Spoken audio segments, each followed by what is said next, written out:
কোরআনের কি ক্ষমতা, কোরআনের যে ক্ষমতা, এই ক্ষমতা আজকে দিব্যি চোখে দেখেন আপনি। এ ক্ষমতা দুনিয়ার কোন মানুষের জন্য নয়, এ ক্ষমতা কোরআনের। আল্লাহু আকবার।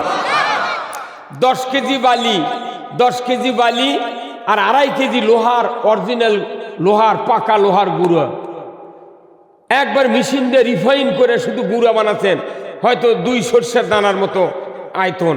এইরকম গুঁড়া যদি বানিয়ে 10 কেজি বালুর ভেতরে যদি ফাইন করে মিক্সচার করেন, আর আপনার হাতে যদি একটা দামি চুম্বক থাকে, বেশি নয় 5টা মিনিট যদি বালুর ভেতর ঘুরান, ওই 2 কেজি 2.5 কেজি যে লোহার গুঁড়া বালুর ভেতর মিক্সচার করা আছে, আপনার খুঁজে বার করা লাগবে না, সব আছে চুম্বক ফিট হয়ে যাবে। আজকে এই কোরআন, এই ডার্কিপাড়ায় ঈদগাহ ময়দানে কোরআন হলো চুম্বক, আপনার হবেন আসল লোহার গুঁড়ো, আর আমি করব আপনাদেরকে ঘাটাঘাটি। কতক্ষণ এই ঘাটাঘাটির ময়দানে যারা বসেছেন, আমি আপনাদেরকে জান্নাতে যাওয়ার জন্য রাস্তা একটু বাতলায় দেব, যদি আপনারা আমাকে জন্য দোয়া করেন, আমি বলতে পারবো ইনশাআল্লাহ। আজকে আমি নিজেকে ধন্য মনে করছি, শেরপুরের মতো জায়গা এত লোক কোরআন প্রেমিক, জোরে করে আল্লাহু আকবার।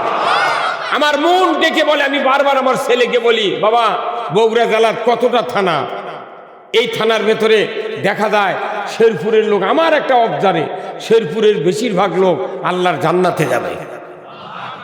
জোরে বলতে পারলেন না সুবহানাল্লাহ? কেন যাবে? শেরপুরের লোকজন কোরআন প্রেমিক বেশি। এই প্রেমিক হওয়ার পিছনে কারণ হলো 360টা আউলিয়ার মাজার। এরপরে এখানে বগুড়া জেলার সর্বপ্রথম যে কামেল মাদ্রাসা শেরপুরের মাটিতে। এই শেরপুরের মাটির দাম অনেক বেশি, কিন্তু আমরা ইসলাম বুঝতে গেলে এই মাটির জন্য আমাকে দোয়া করতে হবে। আল্লাহ রাব্বুল আলামিন কোরআনুল কারিমে বলছেন, মসজিদগুলি যখন ঈমানদারের হাতে পরিচালনা করা হবে, আখিরাতের ভয়কারীদের জন্য পরিচালনা করা হবে। যারা নামাজ কায়েম করতে পারে, যারা যাকাত আদায় করতে পারে, আর আল্লাহ ছাড়া কাউকে ভয় করে না, এই 5টা গুণ যাদের থাকবে, তারা যদি মসজিদগুলি পরিচালনা করতে পারে, আল্লাহর ইজ্জতের কসম, ওই জাতি জান্নাতে যেতে আর দেরি হবে না। কোথায় বলেছেন আল্লাহ? কোরআন। আল্লাহ রাব্বুল আলামিন কোরআনুল কারীম সূরা তাওবার 18 নম্বর আয়াতে বলেছেন, ইন্নামা ইয়ামুরু মাসাজিদাল্লাহ মান আমানা বিল্লাহ ওয়াল ইয়াউমিল আখির ওয়া কামাস সালাতা ওয়া আতাজ যাকাতা ওয়া লাম ইয়াখশা ইল্লাল্লাহ। আমি তো আগে অর্থ বললাম, হয়তো কেউ কেউ মনে মনে বলতেছে, হুজুর কি কয় এটা, কিন্তু আল্লাহর কোরআন সাক্ষী। কোরআন বলছে, এই পৃথিবীর জমিনে যদি 5টা গুণ বিশিষ্ট লোক, সে যদি গরিব হয়, সে যদি অশিক্ষিত হয়, তারপরে সে দায়িত্ব পাবে মসজিদ পরিচালনা কমিটি। এই ধরনের লোক যদি আমরা কমিটিতে পাই, এই মসজিদ হবে জান্নাতের আকরা। সুবহানাল্লাহ।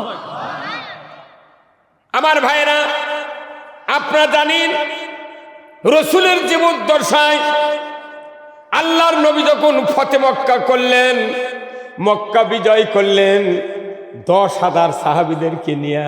সুবহানাল্লাহ। কত হাজার? যে নবীকে মক্কার থেকে তাড়িয়ে দেওয়া হলো, এই নবী 10,000 লোক তৈরি করলেন 8ম হিজরিতে। 10,000 লোক তৈরি করার পর মক্কার অভিমুখে যাত্রা করলেন। মক্কার প্রবেশ করার সাথে সাথে চতুর্দিকে আওয়াজ দিয়ে দিলেন আল্লাহর রাসূল, রে মক্কার লোকেরা, যারা তোমরা নিজের বাসভবনে থাকবে, তারা তোমরা আজকে কিচ্ছু ক্ষতির সম্মুখীন হবে না। সুবহানাল্লাহ। আর যারা আবু সুফিয়ানের বাড়িতে থাকবে, তারা কোনো ক্ষতির সম্মুখীন হবে না। আর যারা রাস্তায় নেমে আমাদেরকে বাধা দেবে তাদের কাউকে ছাড় দেওয়া হবে না। এই ঘোষণা দিলেন কে? আল্লাহ রসুল। এটা কি তুরুমুরু বক্তব্য? হ্যাঁ, ওই সময় কাফেররা রসুলের এই বক্তব্য শুনে একবারে দপকে গেছে। আরে কাল তারে দেন কতক্ষণে গায়, কাল আমাকে ভয় রাত্রে চলে গেল, ক্যাঙ্কা মর তুই দিনত গেলু না কে, কতক্ষণ তুই রাত্রে যায় পলে আসি আবার এই আইন দিচ্ছ। তখন কেউ কেউ বলে ফাজলামো বেশি করিস না, কতক্ষণ। ওই দিন আল্লাহর রসুল মক্কার জমিতে ঢুকলেন। হঠাৎ করে একদিন দেখেন একজন বিধবা একজন মহিলা রাস্তা দিয়ে যায়, হাতে টোপলা আছে, বেডিং পত্র আছে, হাঁটতে পারে না, কোমরেও নিতে পারে না, একবার বসে একবার সরে একবার যায়।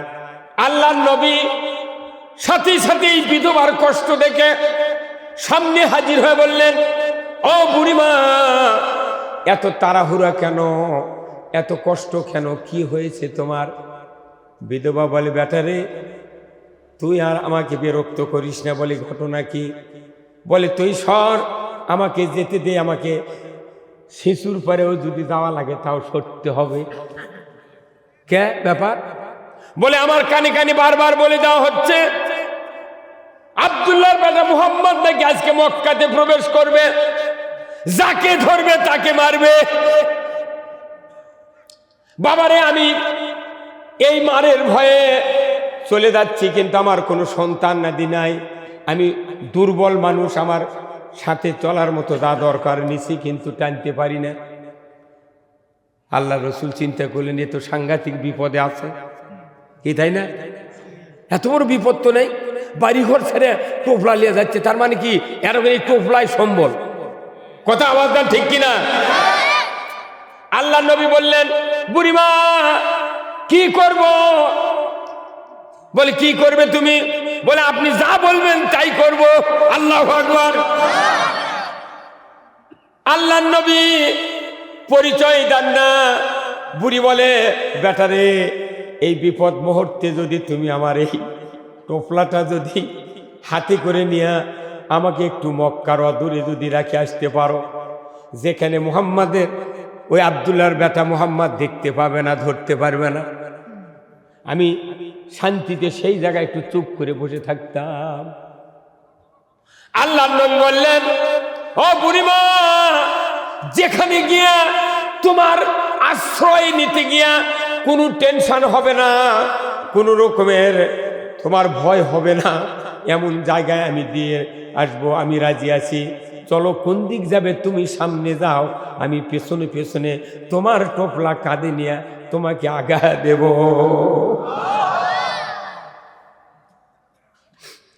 আল্লাহ নবী বিধবার টোপলা হাতে নিলেন, কাঁধে উঠায় নিলেন। বিধবা যায় সামনে, বারে বারে ফিরে যায়। আমি একজন বয়স্ক মানুষ, টোপলা নিতে পারি না, আর এত সুন্দর চেহারা এই যুবকটা আমার টোপলা কাঁধে নিয়ে যায়। ফিরে ফিরে তাকিয়ে দেখে এই বাচ্চারা পেছনে পড়লো না, আমার সাথে আসতেছে। হতেও তো পারে টোপলা লই ভাগিয়ে দেবে, কতক্ষণ টাকা? বাংলাদেশে এরকম হয় কি হয় না? হয়। আমার ভাইরা, গন্তব্যস্থানে যাওয়ার আগে কয়েকবার পেছন ফিরে ফিরে দেখে। বিধবা মনে করে আমি মানুষ দেখতেছি না, আল্লাহর ফেরেশতা দেখতেছি। ধরে করে আল্লাহু আকবার। বিধবা যাইতে যাইতে পাহাড়ের অদূরে একটা গোড়ার সামনে বসে বলে, মা, ও বেটা যুবক রে, এই জায়গায় রাখ বাবা, মনে হয় এই রাস্তা তার আর খুঁজে পাবে না, আমি এখানে থাকব। আল্লাহর নবী রাখলেন, ও বুড়িমা, এই জায়গায় কি আপনার কোনো সমস্যা আছে না? আমি পাহারা দেব। বিধবা বলছে, বেটারে তুই যা, আমার জন্য তোর জীবন দেওয়া লাগবে না, কারণ এখানে এসে ওরা খুঁজে আমাকে বুড়ি মানুষ, আমাকে যদি কিছু না করে, তোমাকে যদি মারে, তুমি এত বড় উপকার করলে তুমি চলে যাও বাবা। আল্লাহর নবী বললেন, বুড়িমা আমি বিদায় চাচ্ছি, বুড়িমা বিদায় দিয়ে দাও। বিধবা বলে, ও যুবক, আমি দোয়া করি তুমি এই বিপদ মুহূর্তে আমাকে যে হেল্প করলে, এই কথা আমার মৃত্যু পর্যন্ত মনে থাকবে। আল্লাহর নবী যখন বিদায় নিচ্ছেন, বিধবা বলে, রে যুবক, তুমি একটু আমার কাছে এগিয়ে আসো। এই বিপদ মুহূর্তে এত বড় উপকার তুমি করলে, নিজের সন্তান জীবনের মায়া করে আমার সাথে আসতে চায় নাই, তুমি আমাকে আগিয়ে দিলে বাবা, তোমার জন্য দোয়া করতেছি, আরো করব। তুমি একটু পরিচয় দিয়ে যাও, তোমার পরিচয় কি, তোমার ঠিকানাটা কি?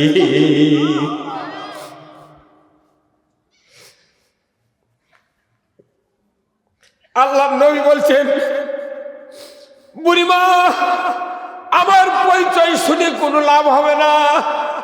বলি, বেটা রে, এই বিপদ মুহূর্তে যদি তুমি পরিচয়টা আমাকে দিয়ে দাও, আমৃত্যু তোমার জন্য আমি দোয়া করব। আল্লাহ নবী চোখের পানি ছেড়ে দিয়ে বলে, বুড়িমা, ও বুড়িমা, যে মানুষটার ভয়ে তুমি জন্মভূমি ছেড়ে, বাড়িঘর ছেড়ে, সামান্য মাল সামান নিয়ে তুমি পাহাড়ের গুহায় আশ্রয় নেওয়ার জন্য বেরিয়েছিলে রে বুড়িমা, সেই মানুষটা তুমি আমাকে দেখে নাও, আমি সে আব্দুল্লাহর বেটা মোহাম্মদ, আমি সে আব্দুল্লাহর বেটা মোহাম্মদ, আমি সেই মোহাম্মদ, আমি সেই মোহাম্মদ যাকে এই মক্কার লোকেরা আমাকে তাড়িয়ে দিয়েছিল। আমি সেই মোহাম্মদ ফিরে এসেছি জন্মভূমিতে।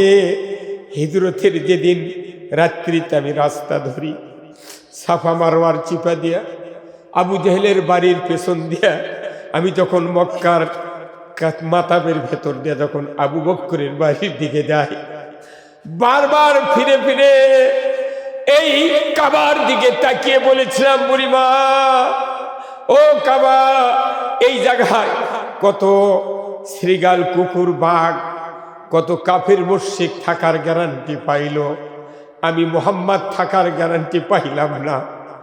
বারবার ফিরে ফিরে তাকিয়ে বলতেছিলাম, ওই সময় আমার আল্লাহ ওহী দিয়ে জানিয়েছিলেন, মোহাম্মদ দুঃখ করো না, এমন একদিন সময় আসবে ওই কাবার চাবি তোমার কাছে মানুষ হাঁটিয়ে হাঁটিয়ে দিতে যাবে। বুড়িমা, আমি সেই মোহাম্মদ হিজরত করে রাত্রিতে চলে গিয়েছিলাম। বুড়িমা শোনার পর বলতেছে, বাবারে সত্যি তুমি কি মোহাম্মদ? বলে, হ্যাঁ। বলবে, বেটারে, তুই নাকি মানুষকে হত্যা করবি, মারে ফেলে দিবি, বাড়িঘর পুড়ে দিবে, জ্বালিয়ে দিবে, এটা তো আমাকে কানে বারবার ঢুকানো হয়েছে। আল্লাহর নবী বললেন, বুড়িমা, যে কাঁধে করে নিয়া তোমার টোপলা আমি বয়ে পাহাড়ের পাদদেশে এনেছি, চলো বুড়িমা, এই হাত দিয়ে, এই কাঁধ দিয়ে ওই টোপলা নিয়া তোমার সেই জন্মস্থান, সেই বাড়ি, তোমার প্রাণের ঠিকানা, ওই জায়গায় আমি প্রবেশ করে দেব। আল্লাহ রসুল আবার ঘারত করে নিয়ে যা ওই ঘরের মধ্যে দিয়ে দিয়েছে। সুবহানাল্লাহ। আমার ভাইরা, আল্লাহ রসুলের কি আদর্শ! এত বড় ভালো মানুষের বিরুদ্ধে ওই মক্কার লোকেরা কত রাহাজানি করলো, কত কবিতা লেখলো, কত অপপ্রচার চালালো। বাস্তবে রসুল যখন মক্কা দখল করলেন, মক্কার একজন লোক চাবি তার হাতে ছিল, চাবি নিয়ে রসুলের সামনে এসে বলল, হুজুর চাবি নেন, মক্কার ঘর খোলেন। সুবহানাল্লাহ। আল্লাহ তো আগেই জানিয়ে দিয়েছিল এই মক্কার দায়িত্বশীল আপনি হবেন। চাবি এনে দিল, আল্লাহ রসুল চাবিতে হাত দিলেন না, বললেন, বাবা তোমার চাবি তোমার কাছে থাক, কিয়ামত পর্যন্ত তোমার বংশে এই ঘরের চাবি থাকবে, দুনিয়ার কোনো মানুষ এই চাবি গ্রহণ করতে পারবে না। আল্লাহু আকবার। আজও মক্কার ঘরের চাবি ওই ফ্যামিলির হাতে আছে, অথচ রসুল ওফাতের পর ১৫০০ বছর হয়ে যাচ্ছে, একের পর এক ওই ফ্যামিলির চাবি আছে। কতক্ষণ রসুলের বাস্তব জীবন যা, এই নবীদের বাস্তব জীবন যা, প্রত্যেক নবী রসুলের বিরুদ্ধে সব সময় অপপ্রচার, মিথ্যা, কুচ্ছা, বিভিন্ন কিছু রচনা করা হয়েছে, যাতে কোরআনের সাথে, নবীদের সাথে মানুষের ইমানের সম্পর্ক ঘাটতি থাকে। কিন্তু হাজারো হাজারো ব্যারিকেড দেওয়ার পরেও কি মানুষের ইমানকে ব্যারিকেড দেওয়া যায় না? আপনারা এই কথা আমি এই জন্যই বললাম যে আজকে পৃথিবীর মানুষ আজ থেকে ২০-৩০ বছর আগে যে পজিশনে ছিল, আস্তে আস্তে পৃথিবীর মানুষ ইমানের এত সুঘ্রাণ পাচ্ছে, যার কারণে কোরআনের ডাক শুনলি মানুষ, হাজার হাজার মানুষ কোরআনের ডাকে সাড়া দেয়। আল্লাহ, আমরা চাই এই কোরআন আমাদের দুনিয়াতে শান্তি দিক, আখিরাতে মুক্তি দিক। কি চান না? কারা কারা চান? দুহাত তুলে দেখান।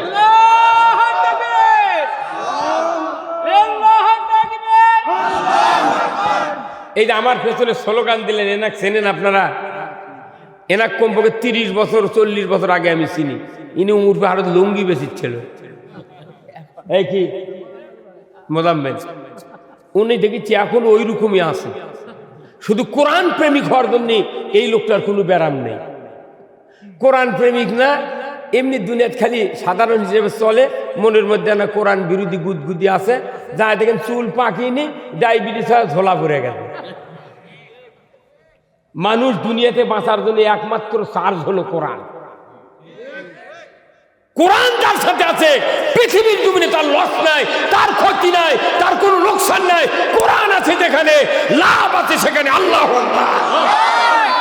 কোরআন হলো মসজিদ, মসজিদের ভেতরে কোরআন থাকে, আপনি যাবেন আজান দিলে আপনার কপাল খুলে যাবে।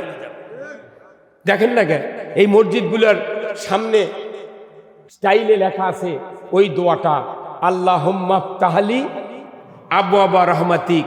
হে আল্লাহ, তোমার নাম নিয়ে মসজিদের ভেতর প্রবেশ করতেছি, তুমি আমার জন্য রহমতের দরজা খুলে দাও। আল্লাহু আকবার। আপনার বাড়িতে 5টা ফ্ল্যাট, 6 তলা বিল্ডিং, এত রুম আপনার বাড়িতে, কমপক্ষে 60টার মতো রুম। কোন ঘরে কি ঢোকার সময় দোয়া কেউ পড়ি?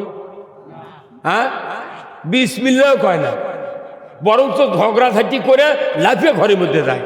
হয় স্ত্রীর সাথে, নাই সন্তানের সাথে, নাই শ্বশুরের উপর রাগ করে মসমস করে ঘরের মধ্যে ঢোকে। কোনো দোয়া নাই, দরুদ নাই, কিচ্ছু নেই, সালামও নাই।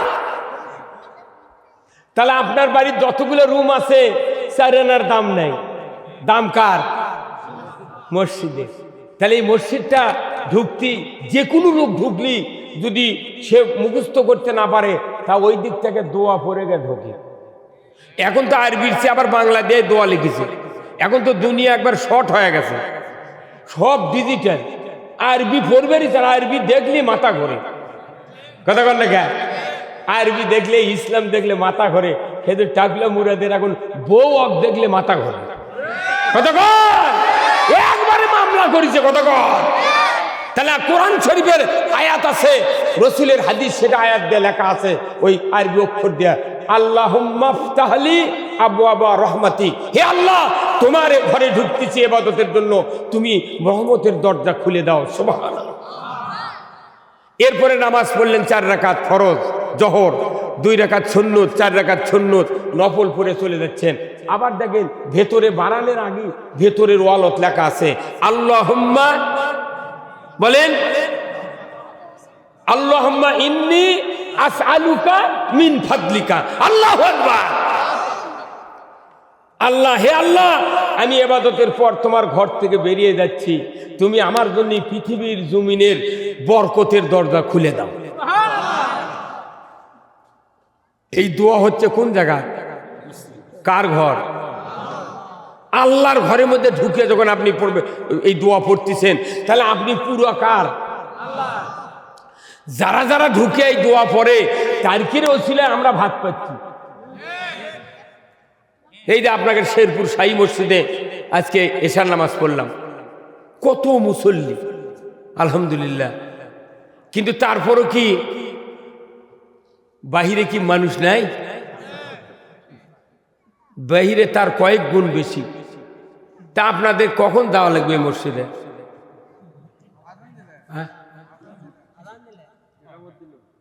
কলজা বুঝতে পারতেছেন না, বুঝতে পারতেছেন না।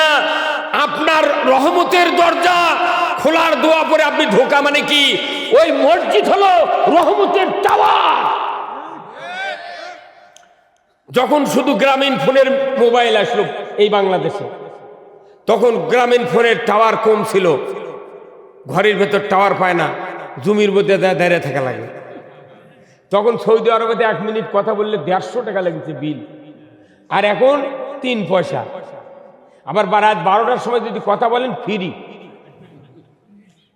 তাহলে আগে লাগছিল 150, কারণ কি তখন টাওয়ার কম ছিল।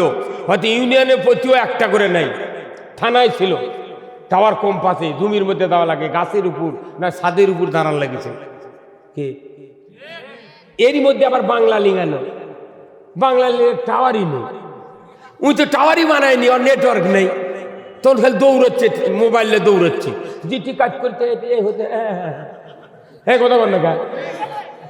তাহলে টাওয়ার ছাড়া যেরকম নেটওয়ার্ক পাওয়া যায় না, আল্লাহ রাসূল বলছেন তুমি যদি পৃথিবীর জমিনে রহমতের দরজা খুলতে চাও তাহলে তোমার মসজিদের টাওয়ারে যেতেই হবে, যেতেই হবে।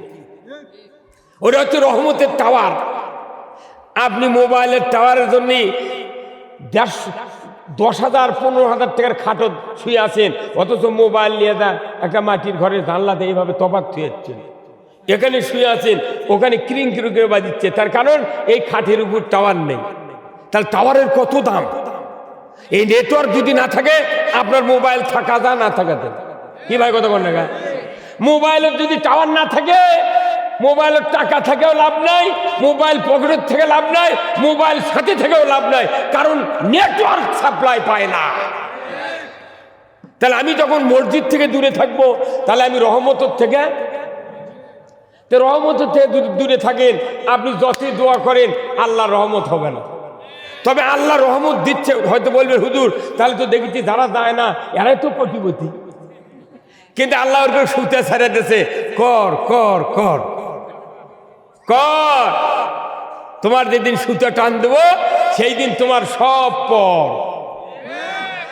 আল্লাহ বলতেছে কর কর কর। সুতা যখন রহমতের টান দেবো, দয়ার সুতা টান দেবো, তখন তোমার দুনিয়ার সব পর। কি পর হয় কি হয় না? তাহলে আপনার রহমত যদি পেতে চান, আগামীকাল থেকে যে যে মহল্লায় আছেন আজানের পর একটা লোক 10 থেকে শুরু করে বৃদ্ধ সুস্থ পর্যন্ত মসজিদ ছাড়া নামাজ পড়া যাবে না। এখন মসজিদ ছাড়া যদি নামাজ পড়েন, আল্লাহ রসুল বলছেন কিয়ামতের দিন 7 প্রকার ব্যক্তি আরশের নিচে জায়গা পাবে। তারই 1 নম্বর হলো যারা নিয়মিত 5 ওয়াক্ত মসজিদে জামাতের সহিত নামাজ আদায় করবে। আরো আসতে সুবহানাল্লাহ কোন, আরো আসতে। আরশের ছায়া চেনেন কাক কয়? 34 মাসের দিন তাম পৃথিবী উত্তপ্ত একটা বট গাছ যদি সামনে পান, আপনার ছায়ার কি দাম, তাপের কি দাম ওখানে বোঝা যায়। আমার ভাইয়েরা, আল্লাহর নবী বলেছেন কিয়ামতের দিন মানুষ যেদিন হাজির হবে, ওই হাজির হওয়ার থেকে শুরু করে ওয়ানুফিকা ফিসসুর, দ্বিতীয়বার সিংহায় ফুৎকার দেওয়ার পর ওয়াইজাল কুবুর বুসিরাত, কবরের দরজা যখন খুলে যাবে, এরপর থেকে এর আগ মুহূর্ত থেকে দুনিয়ার জীবনের শেষ মুহূর্ত পর্যন্ত কোটি কোটি বছর কবরে থাকতে হবে। আমার রসুল বলেছেন প্রথমবার সিংহায় ফুৎকার দেওয়ার পর তামাম পৃথিবীর মানুষ যখন মারা যাবে, সর্বশেষে যে ব্যক্তি মারা যাবে এই ব্যক্তি কবরের ভিতরে 40,000 বছর থাকবে। কত হাজার বছর? যাই একে সর্বশেষে মরবি, তাই থাকবি 40,000 বছর। আর এখন দেখলে আমাকে বাপ দাদা মরে আছে। আদম আলাইহিস সালাম কবে গেছে? হ্যাঁ, ওনার ছেলে হাবিল কাবিল থেকে শুরু করে মরা শুরু হচ্ছে। আমরা মনে করছি বোধহয় আল্লাহ এগুলা ওয়াজগুবি কষে, হিসাবে তো মেলে না। এত মানুষ তুলবি কিভাবে? সূরা ইয়াসিনের তাফসীর পড়ে দেখবেন, সূরা ইয়াসিনের ভেতরে একটা অক্ষর আছে, রামিম শব্দ ব্যবহার করা আছে। এই রামিম শব্দের অর্থ হলো যে মানুষের হাড্ডির, মানুষের বডির হাড্ডির যে কোনো একটা কোণা। আর মেডিসিন যারা ডাক্তার, বড় বড় সার্জিক্যাল ডাক্তার, তারা পরীক্ষা করে দেখেছে যে মৃত্যু মানুষের পেছনের দিকে একটা টিকরে আছে।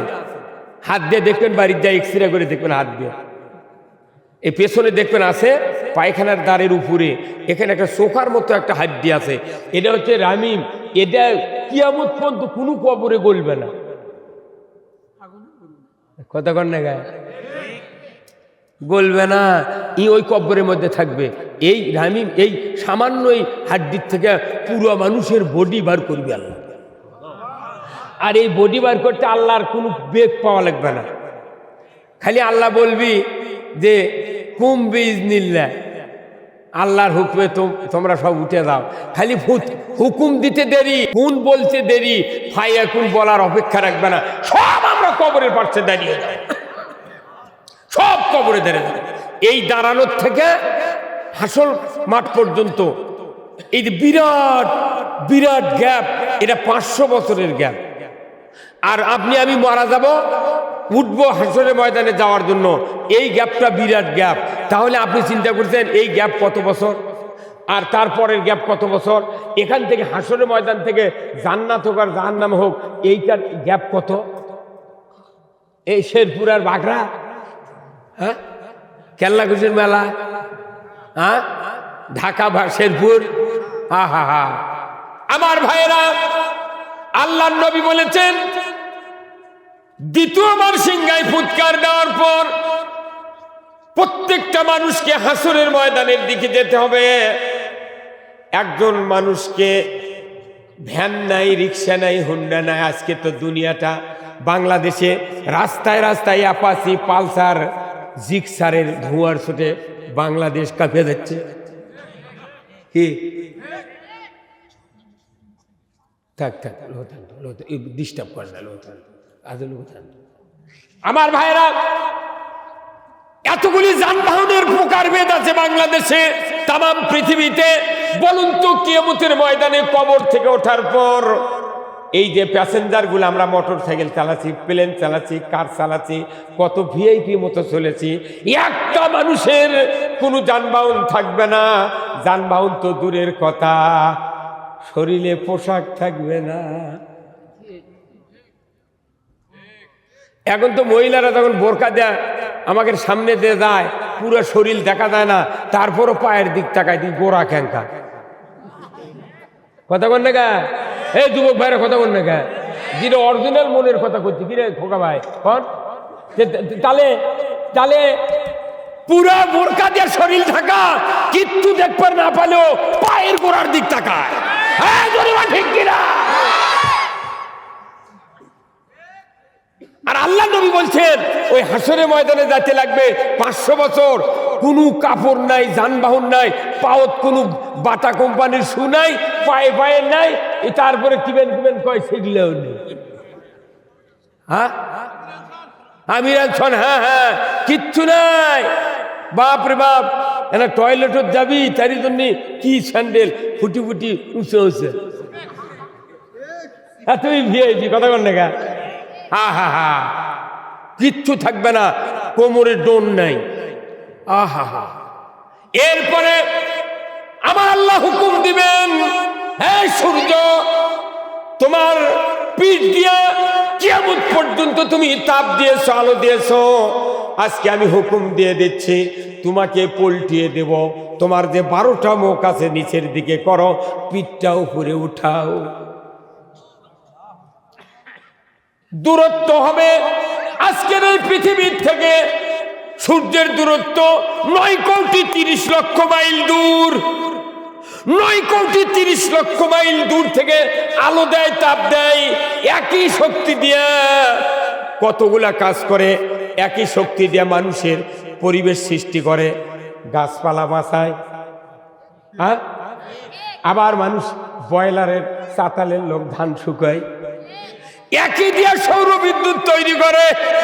এই কথা, একই সূর্য দিয়া কত মানুষের কত কাপড় চোপড় শুকায়, কেউ ঠান্ডা লাগে রোদে যা আস্ত পায়।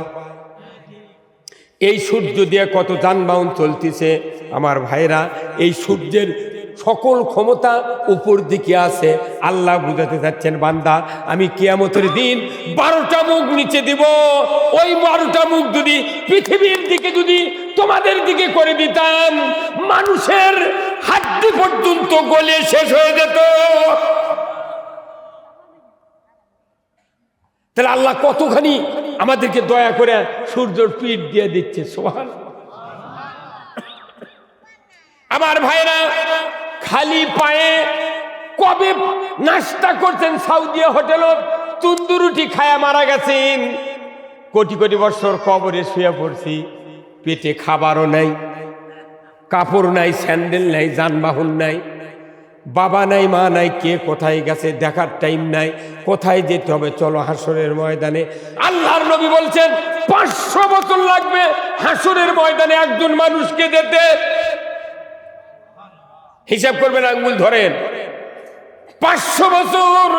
রসুল বলেছেন একজন মানুষকে হাসরের ময়দানে 50,000 বছর দাঁড়িয়ে থাকতে হবে।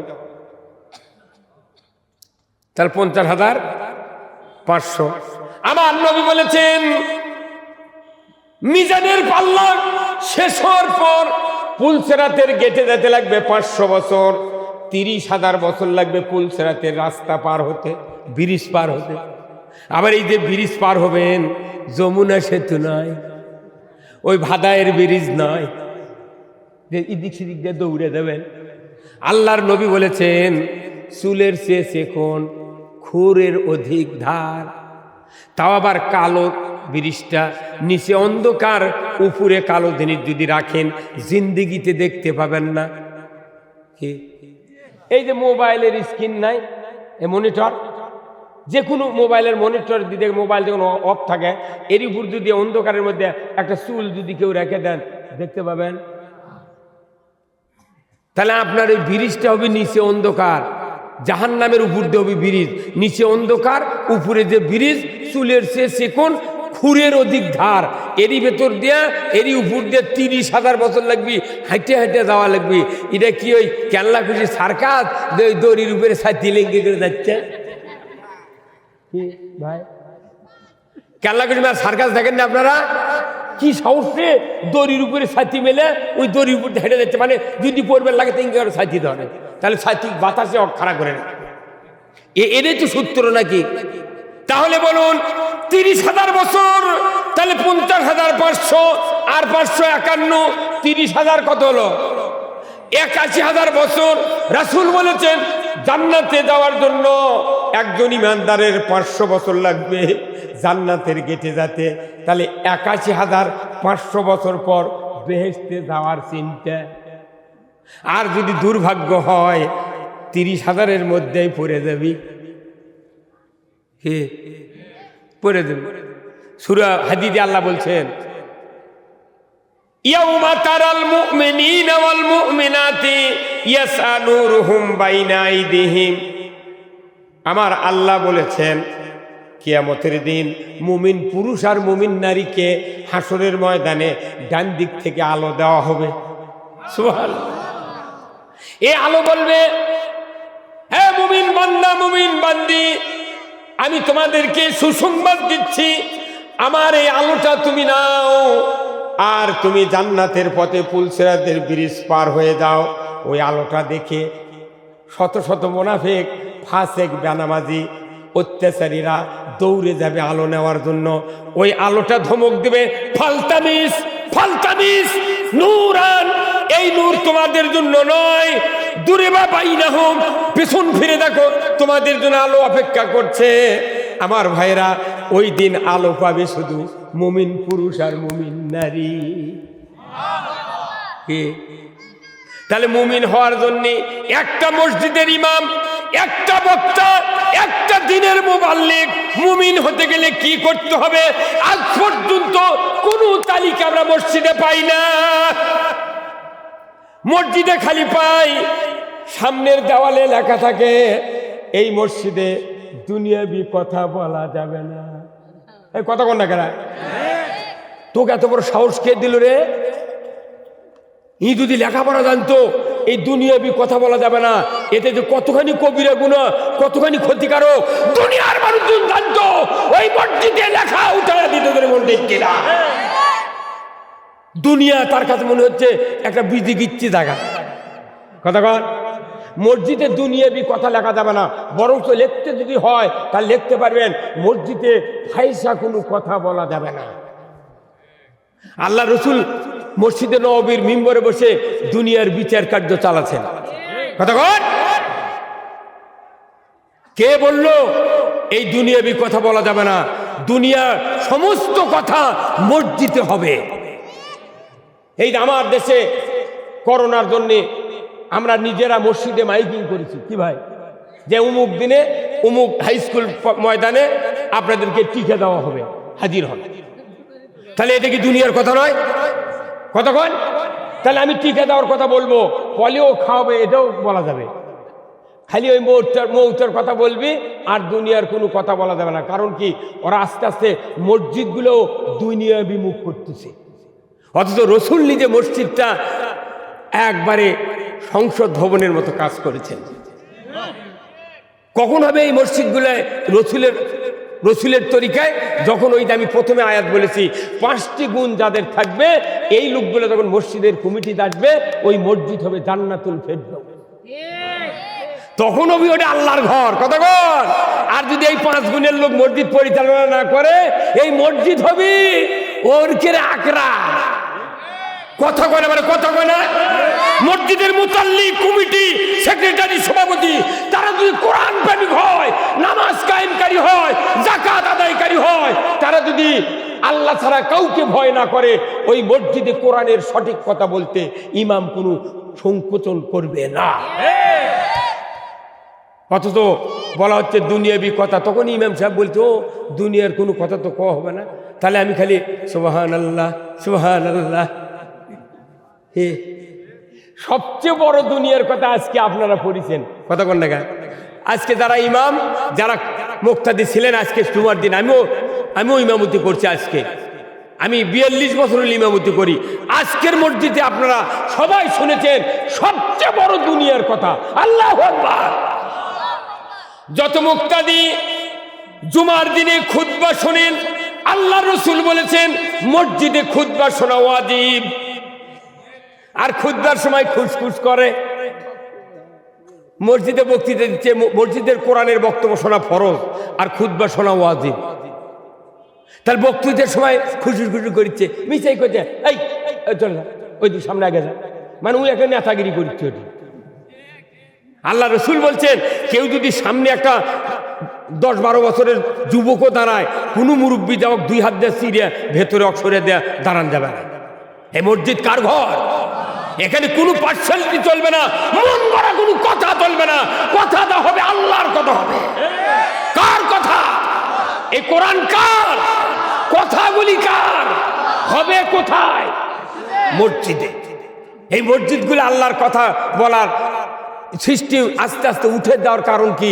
যাতে মসজিদে আল্লাহর কথা না হয়, মাহফিলে আল্লাহর কথা না হয়। তাহলে কোথায় হবে? না তো আলুর বাড়ি। হ্যাঁ, মসজিদ হলো আল্লাহর আদেশ পালন করার ট্রেনিং এর জায়গা। আজকে খুতবা শুনেছেন আপনারা, আমি বলি দেখেন দুনিয়ার কথা কাকে বলে। আল্লাহ বলছেন বান্দা দুনিয়ার কথা আমি হাদিসে জানায় দিয়েছি, রসুলের মাধ্যমে, কোরআনে জানিয়ে দিয়েছি আমি কিতাবের মাধ্যমে। আল্লাহর রসুলের হাদিসটা আজকে তেলাওয়াত করেছেন। 1 নাম্বার রসুলের কথা, খয়রুল কুরুনি কারনি। পড়েন নাকি না শোনেন না? হুজুর পড়েননি? খয়রুল কুরুনি কারনি। রসুল নিজে বলেছেন আমার যুগটা সবচেয়ে উত্তম সেরা যুগ। তাহলে রসুল এই কথাটা হাদিসে বললেন, এটা দুনিয়ার কথা না কবরের কথা? কথা কয় না পারে। আল্লাহ রসুল সোনার যুগ কোনটা বানাতেন, কবরের মধ্যে না দুনিয়া? আর আমরা বানাচ্ছি কবরের মধ্যে। আল্লাহ নবী বললেন খয়রুল কুরুনি কারনি, যে আমার যুগই সেরা যুগ। আর আমরা মরার পর যা বলতেছি বিসমিল্লাহি ওয়া আলা মিল্লাতে রসুলিল্লাহ, যে আল্লাহ তোমার নাম নিয়ে এই মাইয়াতকে রসুলের দলে উঠাই নিলাম। তার মানে যতগুলা মানুষ কবরের চতুর্দিকে দাঁড়িয়ে আছি সবাই লাশ নামানোর সময় বলতেছি আল্লাহ এই মাইয়াতকে আমার আত্মীয়কে আমরা তোমার নাম নিয়ে রসুলের দলে তুলে দিলাম। পুরো জামাত সহ জানাজার মুসল্লি সহ তারা স্বীকার করলো রসুলের দলই হক দল। এ আওয়াজটা ধীরে হলো গা, এ আওয়াজ ধীরে হলো গা। যারা ঠিক ধরে বলবেন না তারা আপনারা মাহরুম হবেন কবর শুলে। পুরা জামাত সহ বলিচ্ছে আল্লাহ তোমার নাম নিয়ে এই মাইয়াতকে রসুলের দলে উঠিয়ে দিলাম। তাহলে এর দ্বারা সবাই স্বীকৃতি দিলাম রসুলের দলই হলো হক দল। এই ধরে তাহলে রসুলের দল হক দল। এই বাংলাদেশে এমন দিন নাই যে 4000 জানাজা হয় না বাংলাদেশে। প্রতিদিন 4000 জানাজা যদি রসুলের দল হক দল স্বীকার করে আমরা বাড়ি ফিরে যাই, তাহলে বলেন তো যে বাড়ির গার্জেন আছে ওই দোয়া করে বাড়ি ফিরে গেল, ওর বাড়ির যতগুলো লোক আছে উনি যদি বলতে পারতেন এ যাই যা করো রসুলের দলই হক দল। আর বহু লোক আমরা একসাথে বলেছি তোমরা যারা বাঁচে আছো বাঁচবার যদি চাও রসুলের দলই করো। এই কথা বলে কিন্তু মুলুমিরা এটা বোঝেনি। রসুলের দলই হক দল এটা সবাই বলে, কিন্তু কব্বরের কাছে দুনিয়াত নাই। এক যদি জিবরাইল ওয়াজ শুনে জীবনে ভালো হবে না, জীবনও ভালো হবে না। কারণ আল্লাহ রসুলের পেছনে নামাজ পড়ছে আব্দুল্লাহ বিন উবাই, ওই রকম রুকু, ওই রকম সেজদা, ওই রকম দাড়ি, ওই রকম পাগড়ি, ওই রকম ফাতিহা, ওই রকম কেরায়েত, ওই রকম তাকবীরে তাহরিমে সানা উলা সব সালাম ওই রকম। কিন্তু খালি কোরআনের পক্ষে না থাকার কারণে নবীর দোয়া ব্যাক করে দিছে। কছে সাবিনা মাররাতান, তোমার দোয়া কবুল করা হবে না। কারণ তোমার অন্তর ওই যে লোকটার জন্য দোয়া করতেছ তোমার সব ধরিছে, কিন্তু কোরআন বিজয় চাইনি। হে আওয়াজ ধীরে হলো গা। খালি কোরআন বিজয় চাইনি। কোরআন দিয়ে যে পৃথিবী চলে, কোরআন দিয়ে যে মসজিদ চলে, কোরআন দিয়ে যে নামাজ চলে, কোরআন দিয়ে যে বিচার চলে, কোরআন দিয়ে যে আইন চলে, এটা না বোঝার কারণে তুমি নবী 70 বার দোয়া করলে আব্দুল্লাহ বিন উবাইকে একটা সগীরা গুনাহ মাফ করা হবে না। তাহলে আমাকে গুনাহ মাফের জন্য সবচেয়ে শর্ত হলো কোরআন বিজয়ের পক্ষে থাকতে হবে। রাজি আছেন আপনারা? কারা কারা দুহাত তুলে দেখা।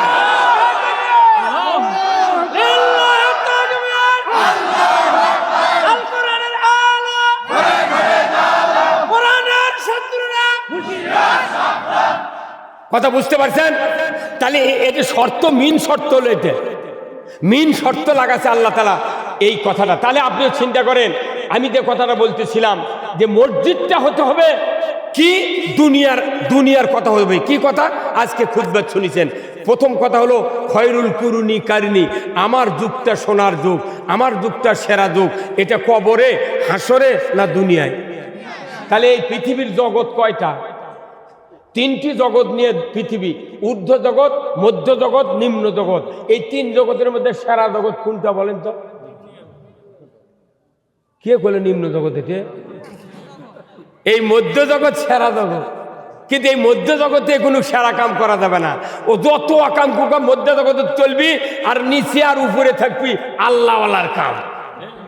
তোর বাপও জান্নাতে যাব না। আল্লাহ রসুল নিজে বলছেন আর দুনিয়া মাযরাতুল আখিরা। আল্লাহু আকবার। সেই আখিরাত কিভাবে হবে? আসুন আমরা এখন দুনিয়ার ঢুকি, জোরে কোন আল্লাহু আকবার।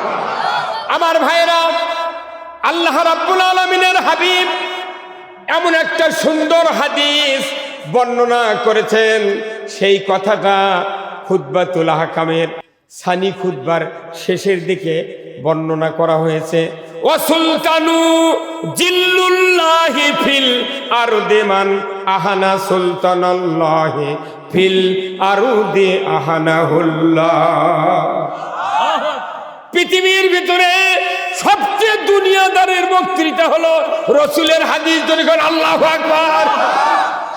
আমার এই জানি আলম খোকা ভাই যদি, আমার মজনু ভাই যদি, আর উপজেলা চেয়ারম্যান সহ যারা প্রশাসনিক কর্মকর্তা আছেন, এই লোকগুলির ক্ষমতা আছে বিদায় আজকে শেরপুরের জমিনে এই জান্নাতের বাগানের আয়োজন করা সম্ভব হয়েছে। কতক্ষণ? এটাই তো দুনিয়া।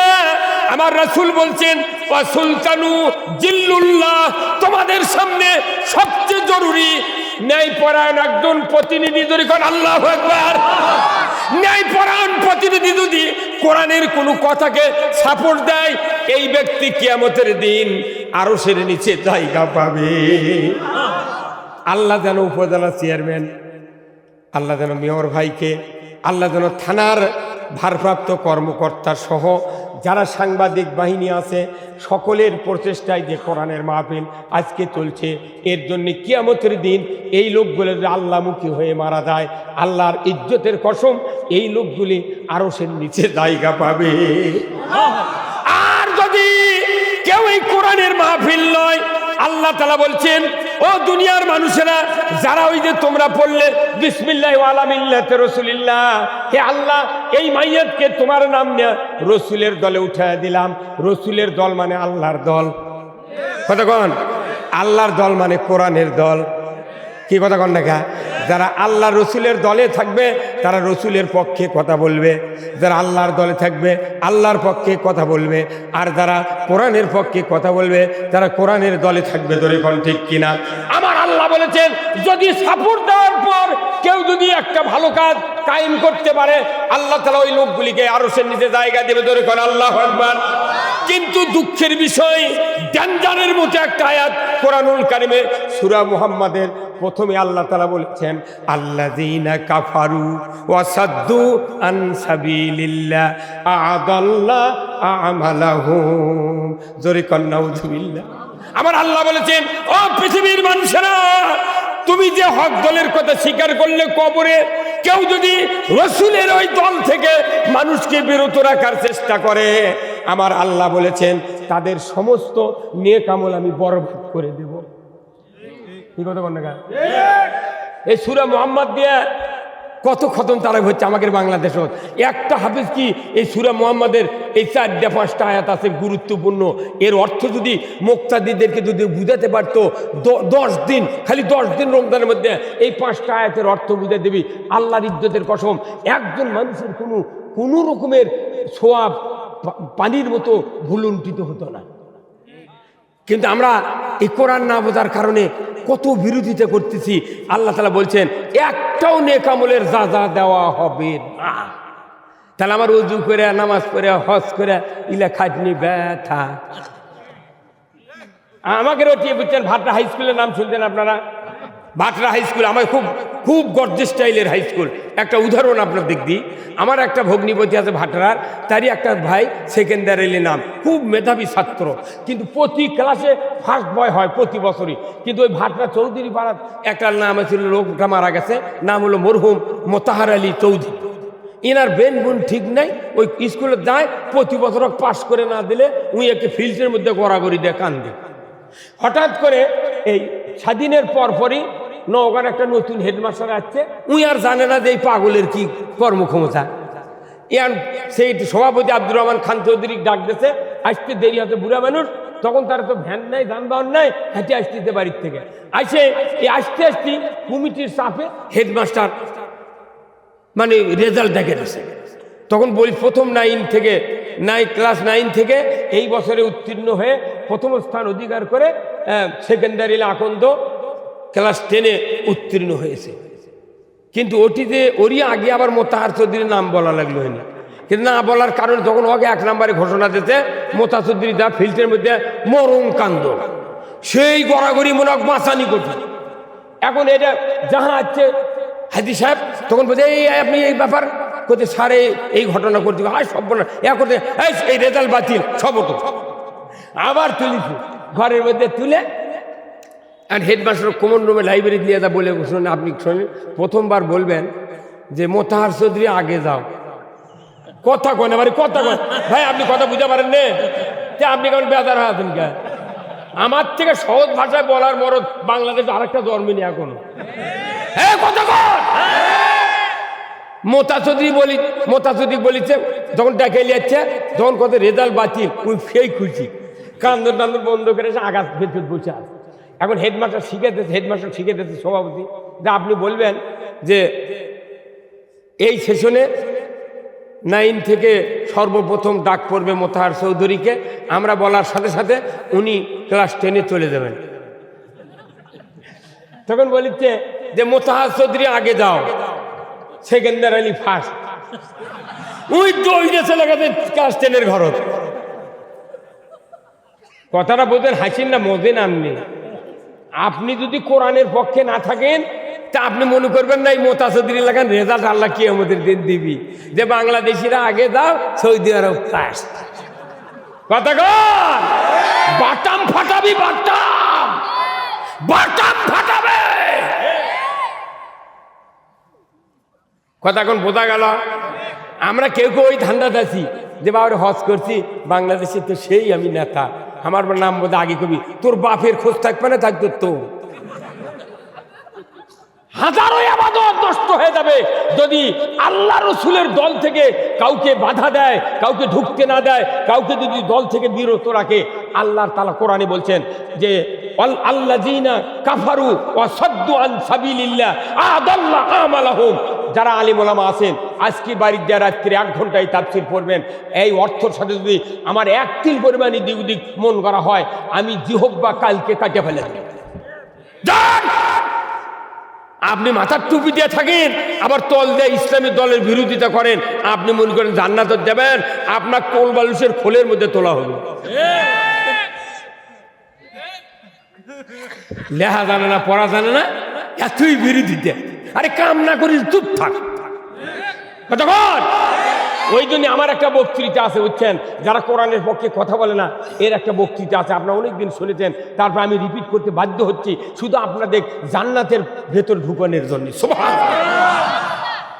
আল্লাহ কেন কোরআনে বললেন আনজির আশিরাতাকাল আকরাবিন? হে নবী, আপনি আপন আত্মীয়কে আগে হেদায়েত করুন।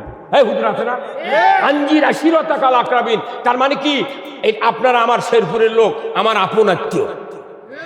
আল্লাহ রসুল বলছেন যে আমাকে আল্লাহ দায়িত্ব দিয়েছেন, ওই দায়িত্ব তোমাদেরকে দেওয়া হলো যারা আলিম ওলামা, তোমরাও তোমাদের আপন আত্মীয়। মানে কি, কুল্লু মুসলিমুন ইখওয়া, ভাইয়ের কি আপন লোক পৃথিবীতে কেউ নাই। আমরা শেরপুরের মুসলমান হতে পারি, নন্দীগ্রামের হতে পারি, শিবগঞ্জের হতে পারি, সোনাতলার হতে পারি, ঢাকার হতে পারি, বরিশালের হতে পারি, রংপুরের হতে পারি, বাংলাদেশে আমরা সব ইমানদার ভাই ভাই। আমরা চাচ্ছি ভাইদেরকে নিয়ে জান্নাতে যায়। আর এক ভাইয়েরা টাই করছে, কইছে এরা মোর তর্ক লিয়ে গেল জান্নাতত, তাহলে এগুলো বিরত রাখানের কি বুদ্ধি করা যায়?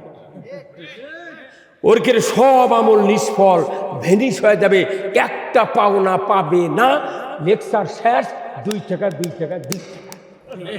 হয়তো গুপনাথের হাতে কয় ধাপের হারত বলে না, তাই একটু না আপনাদেরকে দেখালাম। কি কথা বোঝেন না? তাহলে এখন আসেন, আমি কি কথা বলতেছিলাম, ওই যে মোতাহার আলী আগে দাও, সেকেন্দার আলী ফার্স্ট। এই কথা আমাদের বিচার হবে না। আমাদের দুনিয়ার জমিনে কথা বলতে হবে কার পক্ষে, আমল করতে হবে কার, বাঁচবো কারা? আমরা। আল্লাহ বলে বাঁচবো কারা? আমরা। কথা বললে বাঁচবো, কাজ করলে বাঁচবো। জান্নাত দিবেন কে? আল্লাহ। তাহলে আসুন, আমরা যদি কথা না বলি আমাদের কি দুর্গতি হবে জানেন? আপনারা ভাই খই চেনেন? খই চেনেন না? আচ্ছা, এই খই যখন ভাজে দেখবেন 28 ধান 16 ধান কিংবা বাঁশপরের ধান আগে ছিল। এই খই ভাজার জন্য ধান আগে ধুয়ে দেয়, ধুয়ে দেওয়ার পর একটু রোদে দিয়ে গরম করে নিয়ে তারপরে চুলে পাতিল তুলে দেয় একটা ঠিলে আপনার আম্মা, দেওয়ার পর সাইড ভাঙ্গিয়া ওর 100 কেজি বালু দেয়। একটু তাপ দেওয়ার পর বালুর হিট কীরকম হলো পরীক্ষার জন্য আপনার মা 2-3টা ধান ওই বালুর মধ্যে দেয়, দিয়ে যখন নাড়া দেয় তখন প্রাক তখন মা বোধে দেন এখন টেম্পার এসে গেছে। সুবহানাল্লাহ। তারপরে ওই ধানের পাতিলের থেকে এক মাল ওই ধান দিল, তখন দেখবেন বাম হাতে তাতে একটা ঢাকন, যদি খই বেশি ফোটে তাহলে মুখ দিয়ে কোনো লাফে বের হয়ে যায়। তখন আপনার মা এই বাম হাতে ঢাকন আই খুশি দিয়ে লাড়তেছে, অনেকগুলি খিলে একত্র করে লাড়িচ্ছে, তখন ওটি শুরু হয়ে গেছে প্রাত প্রুত ফাট ফিট ফাট। কতক্ষণ এখন মায়ের ঢাকন দিয়ে মুড়ি ওই খই ছান দিচ্ছে, এই এত লাপাসকে চুপ। তখন ওরই ভেতর থেকে কিছু কিছু ধান আছে তারা ফোটে না, রাগ করে ওই কাজ হয়ে গাল চিপি বুড়ে লোক করে আপে। ওই তখন করছে কে ভাই তোর আগে লাফাচ্ছি গা, কে ফুটফাট করছি মানে করছে না আমি লাফাবো, খই হবো যা হয় হবি। করছে বেশি মাঝখানে দিস না, এই খই তোর পানি নিলে তুই পয়মাল হয়ে যাবি। কতক্ষণ এই খই যে তুই লেবে লেবে হচ্ছু, তোর মালিক আমাকে জমির থেকে নিয়ে যাচ্ছে, জামাইক দাওয়াত দিচ্ছে, কাঁঠাল আর খই দিয়ে খাওয়াবি। আমি এই খই হব, তাতে জামাইয়ের পাথর দিয়ে পানি দিয়ে আমি গলে যাই, ফুরিয়ে যাই, যা হয় হোক, তাহলে আমি বান্দার খেদমত করতে পারলাম, আলহামদুলিল্লাহ। তোর যদি ইচ্ছা না হয় তুই লোক করে থাক ভাই। তাহলে ওই মোনাফেক ধানগুলো ওই খালি মাথা পুড়ে ওটি চাউল গোটা লোককে পড়ে আসে, ওইগুলো লাফাচ্ছে না, ওই লোককে ওইকে লাফানো কার বন্ধ করছে। এই তুই লাফাচ্ছি না, কথা বলে মানে কথা বলে, আরে তোর লাফানোর কারণটা কি? চুপ করে থাক, করছে না আমি লাফাবো, আর ওই লোক করে পুরিয়া লোক করে আসে। কিছুক্ষণ পর 2 ঘন্টার মধ্যে খই ভাজার স্বাদ একটা ঝাঁকার ছসে, 5টার পর আসরের পর একটু খই ঠান্ডা হতে একটা ঝাঁকা নিয়ে আসা ওই নিচে গামলা দিয়ে তখন এইভাবে ঘষিচ্ছে, কারণ এই ঝাঁকার সিদ্ধরে দিয়া ফাটা ফাটা ধান বের হয়ে যাচ্ছে, আর ওই মোনাফেক ধানগুলো বের হয়ে যাচ্ছে। তোর ঝাঁকা করছে, ঝাঁকা ভাই এরকম আলাদা করে ঘেরা কথা কয় না বাড়ি, কথা কয় না, কি করছে আলাদা করে কে? তো বলতেছে ভাই আমি কিছু বলতে পারবো ভাই, মালিক যা করবে বলে আমি তাই করতে রাজি আছি, আমার তো কোনো ক্ষমতা নাই। ওই মালিক লাড়িচ্ছে, আমার দায়িত্ব খই ছাড়া সব স্যাঁত দিয়ে বার করে দাও। ঠিক যখন খই ঝাঁকা ঘষা স্যাঁচ হচ্ছে না, ধান স্যাঁচ, তখন ওই বস্তা তুলে ওই সামটা দিয়ে জড়ো করছে, করার পর বৌমা করছে, বৌমা কুল আলিয়া তোমার কুল আছে না কি? হ্যাঁ চাউল ঝাড়া গাইবান্ধার লোক ওখানে যাবো, যা শোনে ওরা খুবই তল ছাপা, ইঙ্গার টোকা মারে গুণ মহিলারা, সাউন হয় না। এখন এই টোকা দিচ্ছে, তো এই কুল দিয়ে তখন ওগুলো সব ঝাড়িচ্ছে, ঝাড়তে ঝাড়তে দেখা যাচ্ছে যে খোসা পড়ে যাচ্ছে, আর ওই মোনাফেক দিলে ভারী ভারী ধান খালি মালিকের কাজ বিলে আসছে। তখন কুলক বলছে যে কুলে ভাই ওর করে ফেলে দিল, আমার তোমার মালিকের কাজ বিয়াল্লিশ ব্যাপার কি করছে ভাই আমি বলতে পারবো না, তবে আমার মনে হয় তোরকে কিছু আসে ভাগ্যে। তার মানে ওই যে ওইগুলো ফেলে দেওয়ার জন্যে ওই নিচে কোনো থাপা দিচ্ছে, টোকা মারিচ্ছে। করছে ভাই তুই কুলে থেকে মায়ের শুরু হতে রে, তোর কাছে ভাগ্যে কি হবি? কথা কর সব ধারা শেষ, মোনাফেক ধানগুলো গিয়ে তো সিলভারের পাতিল হচ্ছে, মুখ পলিথিন বাঁধে ওই খাটের নিচে থতে সারা রাত ধান ঘুম পারেনি, পাতিলের সাথে বোঝাপড়া করতে। ভাই ঘটনাটা কি রে? ওর করে গিয়ে বচ্চার তুলে তো আমাকে পাল্লে ভান্ডে তুলো, বলছে আমি বলতে পারবো না ভাই, তো কাল সকাল নাস্তার পরে তুর্কের খবর হতে পারে।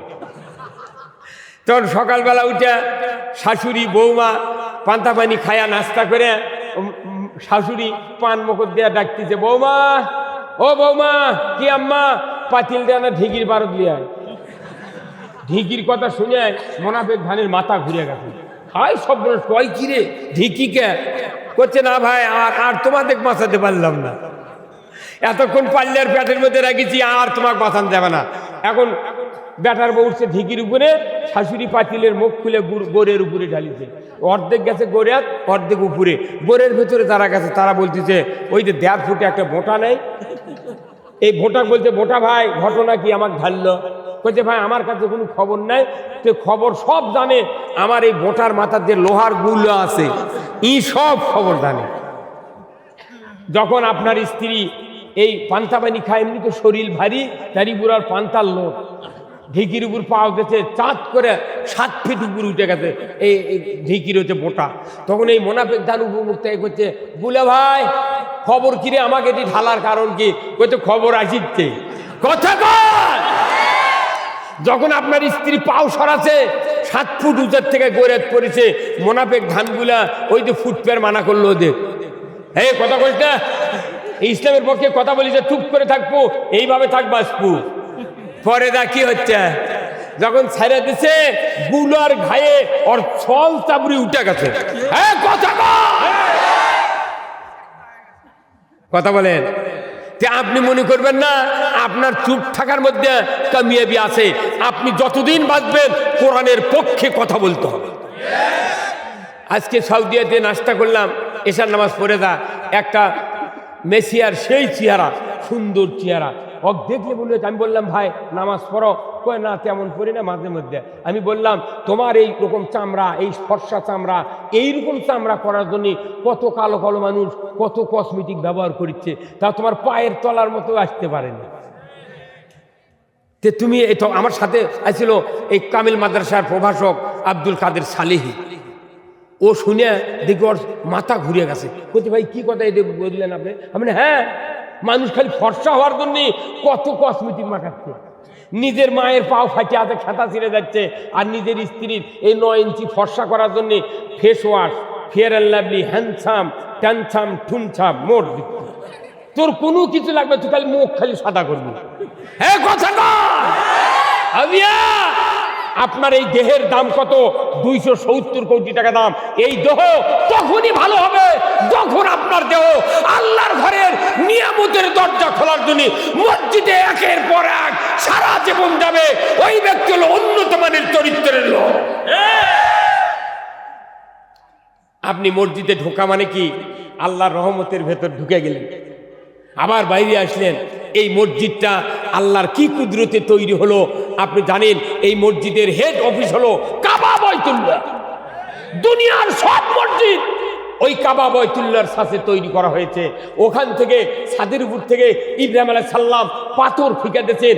এই পাথরগুলা এই আপনার এই ডারকিপাড়া, ওই শাহী মসজিদ, ওই বটতলি, ওই বাকরা, ওই নন্দীগ্রাম, সারা এই যে বর্তমান প্রধানমন্ত্রী শেখ হাসিনা 460টার মতো উপজেলার যতগুলো মডেল মসজিদ তৈরি করতেছেন, আজকেও বোঝা যাচ্ছে যে এই মসজিদের জায়গার একদিন ইব্রাহিম আলাইহিস সালামের ওই হাতের নিক্ষেপ করা পাথর পড়েছিল। আল্লাহু আকবার! এটা তৈরি করলেন মডেল মসজিদ, আরো তৈরি হবে হাজার হাজার মসজিদ, সেখানেও ইব্রাহিম আলাইহিস সালামের পাথর নিক্ষেপ হয়েছে। আল্লাহু আকবার! যত মসজিদ হবে তত ইমানদারের চেতনা বৃদ্ধির কাজ হবে।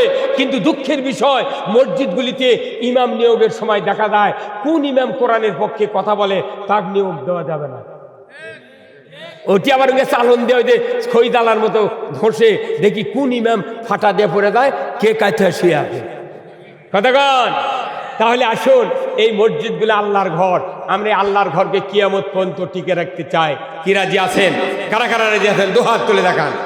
আসুন, আমি আপনাদেরকে রসুলের হাদিসের দিকে নিয়ে যাবো। এখন এই দুনিয়ার কথা এই জন্য আমি বললাম আমার ভাইরা, আল্লাহ রসুল বলছেন মাম্বানা মসজিদান বানাল্লাহু লাহু বাইতান ফিল জান্নাহ।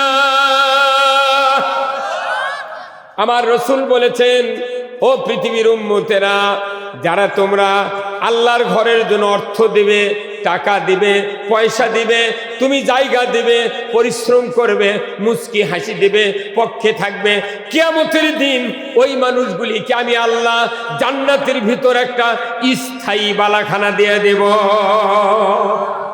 জান্নাতের ভিতর বালাখানা পাইতে গেলে আল্লাহর রসুল বলেছেন, তাহলে মসজিদের ব্যাপারে এত যত্নবান হতে হবে, মসজিদের ব্যাপারে উদারমন হতে হবে। কারণ কেউ যদি দুনিয়ার জমিনে গুনাহ করতে করতে হতাশ হয়ে যায়, রাসূল বলেছেন তোমার জীবনের গুনাহ মাপ পাওয়ার কোনো চেতনা নাই, হতাশা হয়ে গিয়েছো। রাসূল বলেছেন জীবনের গুনাহ যদি মাপ পেতে চাও, একটা নির্ভরযোগ্য তথ্য রাসূল দিলেন, তুমি তাহলে মসজিদের খেদমতের কাজে লাগে যাও। আল্লাহর নবী ইব্রাহিম আলাইহিস সালাম যখন ছেলেকে নিয়ে কাবা বাইতুল্লাহ তৈরি করলেন, আল্লাহর রসুলকে বলা হলো, ইব্রাহিম তুমি মসজিদের খাদেমদারি হও, তুমি ঝাড়ুদার হও, পরিষ্কারের কাজে লাগিয়ে দাও। আল্লাহর নবী বলেছেন আমাদের মুসলমান জাতির পিতা মিল্লাত আবিকুম ইব্রাহিম হুয়া সাম্মাকুমুল মুসলিমিন। জাতি মুসলমান জাতির পিতা যিনি, তিনি মসজিদ মুছিয়ে দিয়েছেন, ঝাড়ু দিয়েছেন। আজকে আমরা তার সন্তান। এই সন্তানগুলি বলুন তো গুনার জন্য হতাশ হয়, গুনার জন্য পেরেশান হয়ে যায়। কিন্তু আমার রসুল বলেছেন, তোমার জীবনের গুনাহ থেকে যদি মাপ পেতে চাও, মসজিদ পরিষ্কার করার কাজে লাগিয়ে দাও। এই কথা যদি আমি বুঝতাম, তাহলে প্রত্যেকটা ইমানদার চার হাতে একটা গামছা নিয়ে পানির ভেতর ধুইয়া চিপে একটু নরম নরম একটু ভিজা ভিজা নিয়ে পলিথিনত করে মসজিদে দা। আপাতত 4 জনের স্টাইল বসে থেকে মুছে মুছে নামাজ পড়তাম। কিন্তু আমরা ওই মসজিদে গেলি, হাত দিয়ে কয় খুসখুস করে খা, মানে মুয়াজ্জিন কই তারাবি, মুয়াজ্জিনের তারানোর জন্য ইস্যু বার করেছে, মানে ধুলার কথা কইলি মানুষ খেপে দেবে। হ্যাঁ, তুমি ধার দাওনি, কারণটা কি? আর আল্লাহ নবী বলছে, তুমি যদি মসজিদ খালি পরিষ্কার করো, তোমার গুনাহ আল্লাহ মাফ করে দেবে। তাহলে সবার পকেটে ভিজা গামছা থাকতো। আজকে মসজিদগুলো হয়ে গেছে চাকচিক্যপূর্ণ, আর মুসলমান হতে ঈমান শূন্য। হ্যাঁ, কথা বল না। আল্লাহুম্মা আমিন। রব্বানা যালামনা আনফুসানা ওয়া ইল্লাম তাগফির লানা ওয়া তারহামনা লানাকুনান্না মিনাল খাসিরিন। রব্বানা আতিনা ফিদ দুনিয়া হাসানাতাও ওয়া ফিল আখিরাতি হাসানাতাও ওয়া কিনা আযাবান নার। রব্বিরহামহুমা কামা রব্বায়ানি সগীরা ওয়া কুর রব্বিরহামহুমা কামা রব্বায়ানি সগীরা। আয় আল্লাহ তাআলা, দারকিপাড়া জামে মসজিদ ঈদগাহ ময়দান কর্তৃক আয়োজিত আজকের এই জান্নাতের বাগানে বসে গভীর রাত পর্যন্ত হাজার হাজার মুসলমানদেরকে নিয়ে, আলেম ওলামাদেরকে, নেতৃস্থানীয় লোকদেরকে নিয়ে, আল্লাহ এই শেরপুরের পৌর পিতাকে নিয়ে, আল্লাহ কত অতিথিদেরকে নিয়ে হাত তুলেছি, কত আলেম ওলামাকে নিয়ে হাত তুলেছি। আল্লাহ হতে পারে আমি নগণ্য সিয়াকার বৎকার আপনার অনেকগুলি মেহমান বান্দাদেরকে নিয়ে হাত তুলেছি, যে মেহমানগুলি কাবার গিলাফ ধরেছিলেন। আয় আল্লাহ, কত সাংবাদিক, কত শিক্ষিত, কত ছাত্র, কত আলেম ওলামা, তালবে ইলম, কত প্রশাসনিক লোক কর্মকর্তা আছে, যেভাবে আমি জানি না। আল্লাহ গো, সকলকে নিয়ে আপনার দরবারে হাজির হয়েছে। মেহেরবানি করে গভীর রাত্রিতে আমাদের সকলের জীবনের গুনাহগুলি আপনি মাফ করে দেন। আয় আল্লাহ, মাবুদ গো, ও মাওলা, শেরপুরের জমিনে আপনার কত বন্ধুর কবর আছে আল্লাহ। শেরপুরের জমিনে একটা কোরআনের বিদ্যাপীঠ আছে আল্লাহ, কত মসজিদ আছে আল্লাহ। আমাদের উত্তরবঙ্গের দ্বার প্রান্ত হলো শেরপুর উপজেলা। এমন কোনো মানুষ নাই শেরপুর দিয়া না যদি যায় ঢাকার বুকে যেতে পারবে না। এমন একটা গুরুত্বপূর্ণ জায়গার ভেতরে আমরা হাত তুলেছি। মেহেরবানি করে আমাদের সকলের জীবনের গুনাহগুলি আপনি মাফ করে দেন। আয় আল্লাহ, এই মাহফিলের যারা আয়োজন করেছেন, মসজিদ যারা কায়েম করেছেন, অনেকগুলি অর্থ দিলেন, সিমেন্ট দিলেন আল্লাহ। আমাদের নন্দীগ্রামের এমপির ভাই সহ, আল্লাহ ভাইয়ের শ্বশুর সহ, আল্লাহ খোকা ভাই সহ, যার যার মতো অনেকগুলি টাকা দিলেন। মোটা অঙ্কের দ্বারা দাতা হিসাবে অর্থ দিলেন। কিয়ামতের দিন আল্লাহ তাদেরকে জান্নাতের ভেতর বালাখানা দিয়ে দিবে রব্বুল আলামিন। খাস করে আপনার দরবারে ফরিয়াদ জানাই, যে যুবক ভাইরা মুরব্বীদের সহযোগিতায় কোরআনের মাহফিলের আয়োজন করেছেন, আল্লাহ কিয়ামতের দিন সকলকে আরশের নিচে জায়গা করে দিন। আল্লাহ কিচ্ছু চাই না মাবুদ। আল্লাহ যারা এই মাহফিলের সহযোগিতা করেছেন, মজনু ভাই সহ, থানার ভারপ্রাপ্ত কর্মকর্তা সহ, প্রশাসনিক কর্মকর্তাগণ, সাংবাদিক ভাইয়েরা, বড় বড় অফিসার, টিওনো সাহেব, এই থানার নির্বাহী কর্মকর্তা সহ যারা সহযোগিতার নজর বাইরে দিয়েছিলেন, আল্লাহ গো তাদের হায়াতে তয়বা দান করে দেয়। আল্লাহ তাদের উদ্যোগে মাহফিল আমরা অনুষ্ঠিত করতে পেরেছি, তার শুকরিয়া স্বরূপ আল্লাহ আপনার দরবারে ফরিয়াদ জানাই, মেহেরবানি করে তাদেরকে আল্লাহ ইসলামের জন্য, কোরআনের জন্য আপনি কবুল করে নেন। আল্লাহ শেরপুর উপজেলাকে আল্লাহ দ্বীনের মজমা হিসেবে আপনি কবুল করে নেন। যত গুনাহ করছি মাবুদ গোপনে, মাফ করে দাও মাবুদ আল্লাহ নিজ গনে। মাপ যদি আল্লাহ তুমি না করো গো মোদের,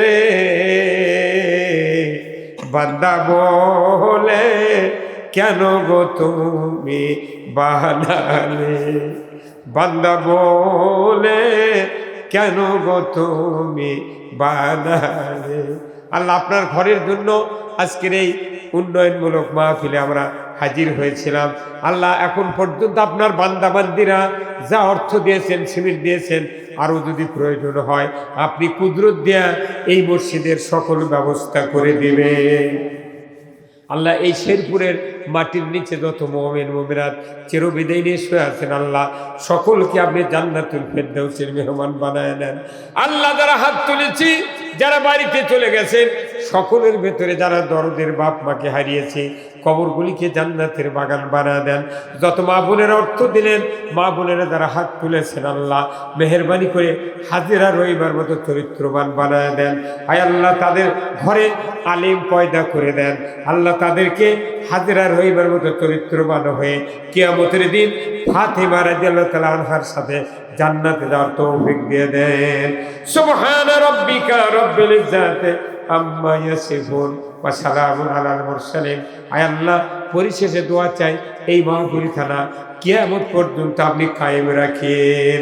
ওয়া সাল্লাল্লাহু তাআলা আলা খাইরি খালকিহি মুহাম্মাদ ওয়া আলা আলিহি ওয়া আসহাবিহি আজমাইন ওয়াজআল আখিরা কালিমাতিনা ইন্দাল মাউতি লা ইলাহা ইল্লাল্লাহু মুহাম্মাদুর রাসূলুল্লাহ।